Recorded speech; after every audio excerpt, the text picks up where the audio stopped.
Hi everyone, you're watching Expressive Photography and I'm Alister, Benn.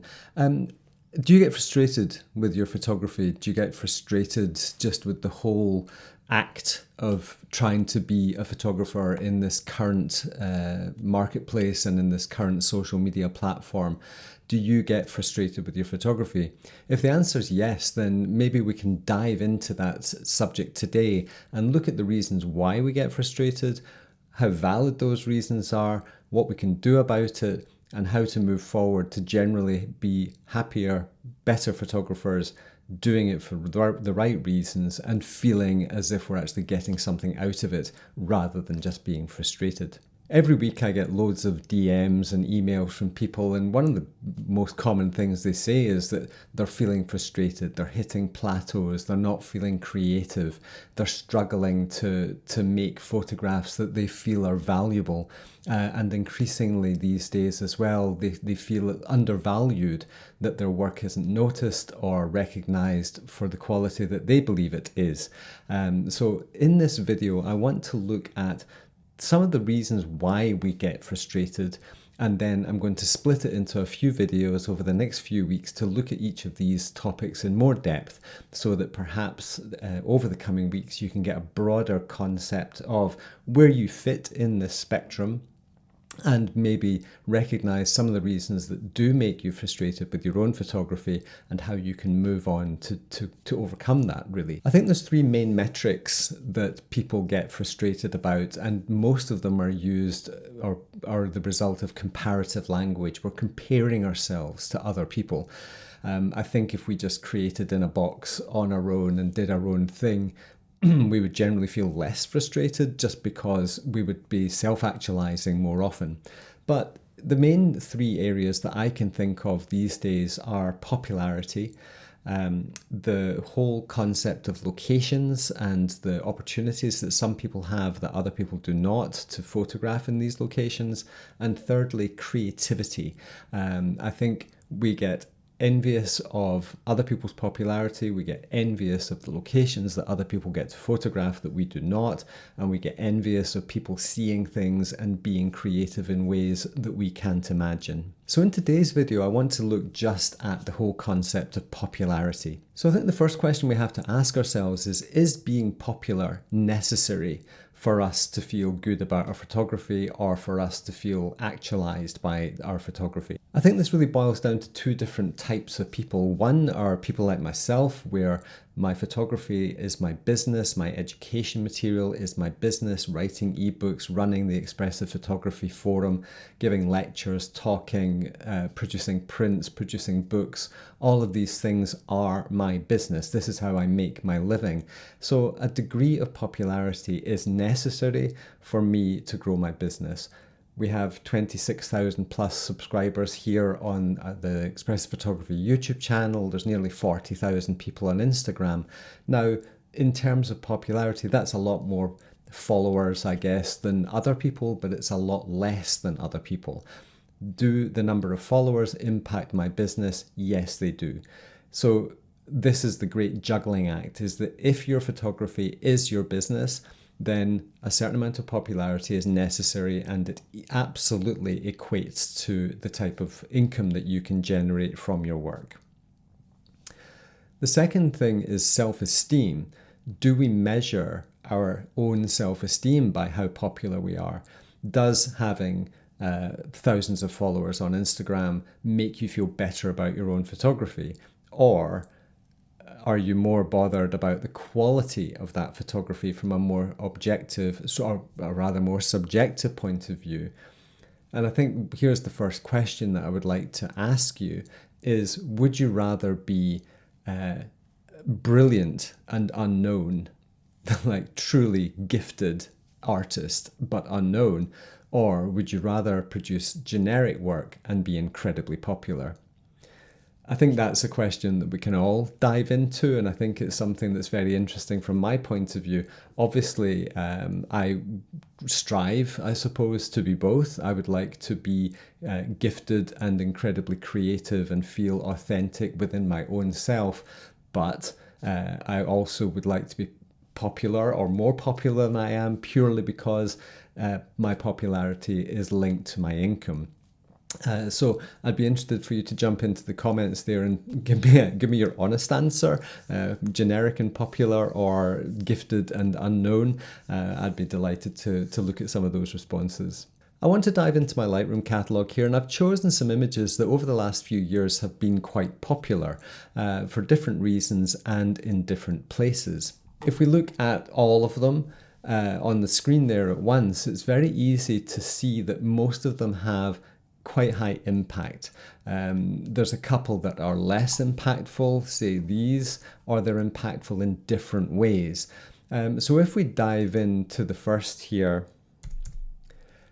and I was very fortunate that when I got into landscape photography, I was living in the Himalayas. I was living in southwest China on the border of Tibet and used to get into Tibet on a regular basis, not Tibet. And I was very fortunate. And this photograph was taken actually one morning when I was cycling with my 500mm lens to go to a local lake to photograph birds, which is what I was interested in at the time. But obviously when massive lenticulars crack off over Jade Dragon Snow Mountain here, it's hard to ignore. And I used the shortest lens that I had at the time, which was a 300mm f2.8. So that was the only lens I had, and this is as wide as I could possibly go. But of course, there's a beautiful incongruity with this, and so many people see a bird and the beak in the cloud there, or there's this kind of UFO type feel. So there's impact, there's interesting weather, there's nice light, it's a big pointy mountain, and there's some sort of little incongruous little twists there. So it's quite impactful, and it's always been quite a popular photo. The second one was actually of the same mountain, but taken from my office window. I used to go up every morning and do yoga and meditate in my office first thing. And this is when I opened the blinds to the window, looked out, and that's what was staring me in the face. So I was photographing what was in front of me, and I was just very fortunate at the time to live somewhere with lots of pointy mountains and interesting weather. But again, if we consider the things that I talk about a lot, which are luminosity, contrast, color, atmosphere, and geometry, all of those 5 things are triggers for us to get engaged. Pointy mountains, colorful clouds, atmospheric conditions, contrasts between brights and darks and textures, and of course the atmosphere of the clouds there. These are all things that people resonate globally, I would say. I got massively into night photography, and this again was a very popular photograph. This was the photograph that I won my first photo competition with in 2012. I call it the Spirit of Tibet. It is indeed Tibet, and it's a 7-minute exposure. Black and white this time, so we've taken away color, but we still have impact. The blacks are very black, the whites are very white. We have contrast, we have pointy mountains, we have atmosphere, we have drama. These are things that are pretty much guaranteed or more likely to deliver impact and tend to be things that are quite popular. Once I moved to the ocean in the north coast of Spain, which is where this was taken, I carried on pointing my camera at the things that I used to get excited about pointing my camera at, pointy things in atmospheric conditions, and this one was also at night. So at the end of the day, I was drawn to these elements of pointiness and atmosphere. That was something that was very much in my photographic vocabulary, I suppose, at the time. And again, I was just very, very fortunate to be able to go to these places and live in these places.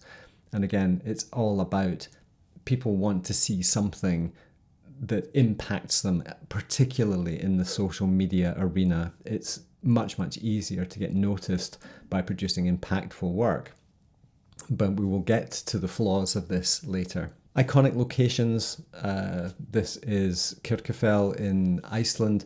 This was maybe the 3rd or 4th time I'd gone to Iceland, and it was the first time in summer. So obviously the sun setting behind that iconic location generates conditions that are less easy to replicate at different times of the year. But again, great light, pointy things, luminosity, atmosphere, color, impact. And I think I was very drawn to making impactful photographs because external validation was important to me, being recognized as a significant photographer was important to my self-esteem then. My ego was driving back then an awful lot more, and it was important to me to be recognized, I'm afraid to admit. I did start exploring off the beaten track in Iceland and did start finding some locations on my own, but I was still driven to pointiness, flow, depth, three-dimensionality, exposure blending. This, I think, was 5 or 6 different exposures blended because of the extreme dynamic range. But again, I was very much driven by impact, popularity. This was taken in the heyday of 500px, where it was all about getting to the top of that front page. I was building my business, and becoming recognized as a competent photographer was important at that time. This is taken in about 2017, I think, and this is after I'd been to the Gobi Desert, and I did have a much more reflective nature back then. I started to understand that my emotional relationship with the landscape was really important, and I began developing more insightful learning material based around these concepts, because I recognized the value of the relationship that I was having at the time when I was in the landscape, and more importantly, the relationship I was having with the photographs when I was making them, and how I wanted to portray myself when I was sharing them. I got more and more into smaller scenes, looking at elements within the bigger landscape, places that you can disappear into, rabbit holes that I could burrow down and discover interesting things about the landscape, but more importantly, interesting things about myself. When I moved back to the UK, this was another driving force, was starting to explore my local area rather than so much international travel. And even when I moved down to Cornwall for the first time, when I moved back to the UK, finding things in popular locations that other people hadn't found became a real challenge for me, and I got a real buzz out of finding incredible things that nobody else had seen. And I think this is such an important thing, is that not every photograph has been made, not every location has been shot to death. There are things to find everywhere. And I think that's massively important. During COVID, we all started to photograph locally. That was part of it. We were all locked down. We couldn't travel. International travel was off the cards. And I exclusively started shooting locally. This photograph was taken up just a few miles from our house, just one winter's day. Very quickly stopped the car, saw the scene, took the scene, made the photograph, and it's a really successful print of mine. People have collected all of the editions of this print already. But it's still impactful, but it's not in the same classic way of it being an iconic location in amazing light. It's a very simple scene. In fact, all those forestry trees have just been cut down, so that photo doesn't exist anymore. But it's just this combination of the same degree of elements, is that there's atmosphere and geometry and the contrast and the textures that are really in this photograph. And even the toning is quite specifically chosen to have that cool feel.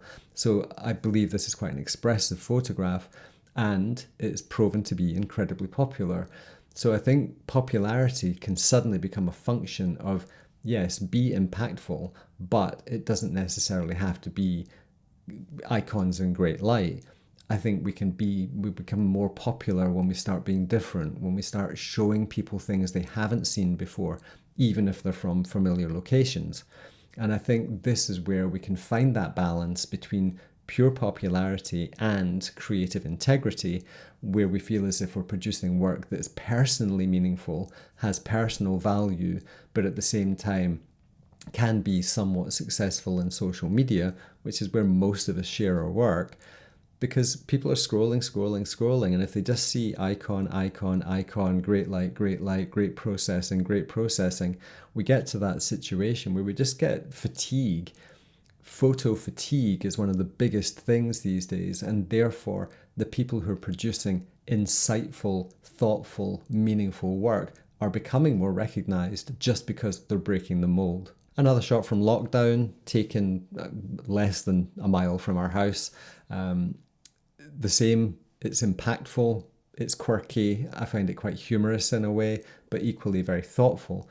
I think there's a lot of metaphor, my metaphor, wrapped up in this image here, and this could be a metaphor for the entire concept of popularity, which is many of us feel like a little bright spark of creative hope and genius, I suppose. Some of us feel like we really want to do things that are meaningful and insightful and exciting and new, but we get lost in this shadowy realm of where popularity is king.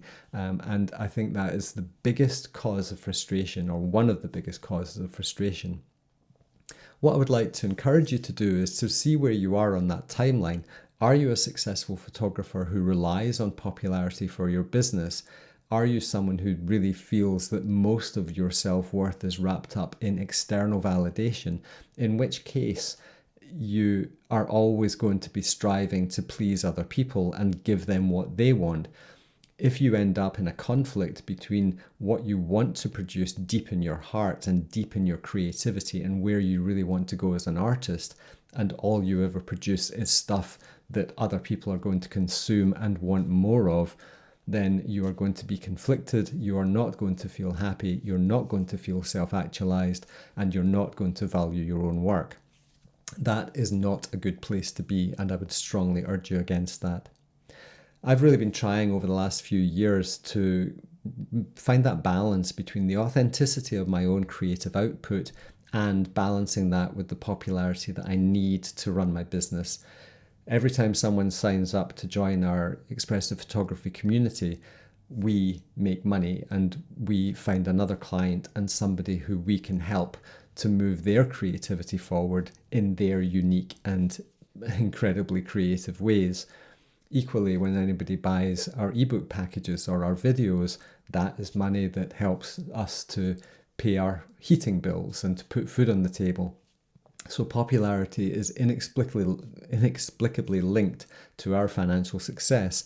And this is why I'm so strongly committed to trying to deliver value to you, who is either a consumer of the free content here on YouTube, or you're someone who is already helping support our work and to learn from us through our learning material or workshops or whatever it is that we're producing for you that resonates at that time. So again, thank you very much for watching. I hope this insight into the whole concept of popularity is food for thought and allows you to assess where you are on that spectrum of need in terms of either from your business or your personal self-esteem point of view. And if you don't require popularity for your business, or you don't require popularity to boost your failing ego, then perhaps you need to consider ways of outputting your work so that you can retain 100% of that self-validating goodness that is so useful for us and so powerful for us as humans. Thanks for watching again. Tune in next week when I'm going to be addressing the second part of the frustration spectrum, which is going to be looking at locations, popular locations, and whether that is in fact something we should be worried about or indeed trying to do something about. Tune in next week. I look forward to speaking to you again. Bye for now.